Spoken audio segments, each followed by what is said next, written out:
Brian Oxman was Jackson's family spokesperson, a family attorney for a long time, and friend. He was at the hospital yesterday, and I spoke with him earlier this morning, and I began by asking him about his concern that Jackson was abusing prescription drugs.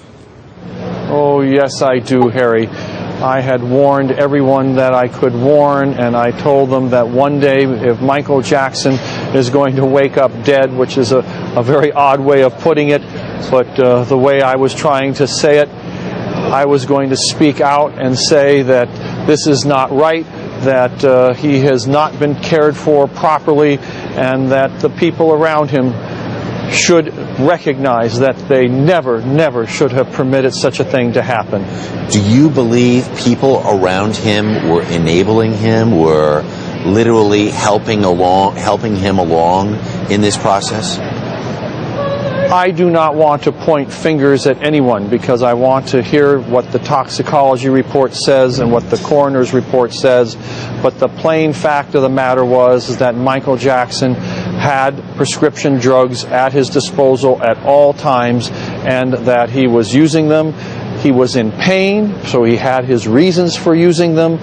He had broken the vertebrae in his back. He had also broken his leg when he fell off of a stage and fell about 40 feet to the ground.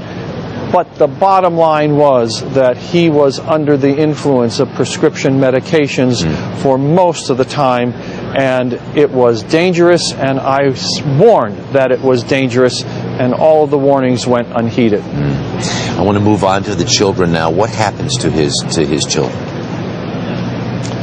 It will be probably the start of a long battle, and the fact of the matter is that they are with Mrs. Jackson at the moment. They are cared for by the family and by a nanny who is taking excellent care of them. But we will have to see how that plays out in a court of law. I suspect that the death of Michael Jackson is only the beginning of the legal battles over not only his property, but also his children. As you best understand it, do you think Debbie Rowe would have claim to two of those children?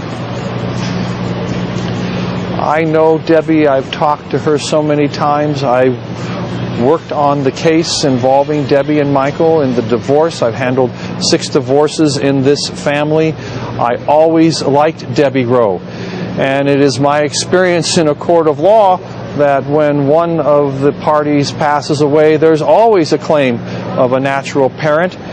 So whatever the contracts were and whatever the agreements were, there is always the prospect of legal proceedings, and how successful or the outcome, boy oh boy, it is your guess and my guess. We just don't know, and we'll have to watch it play out as it does all by itself.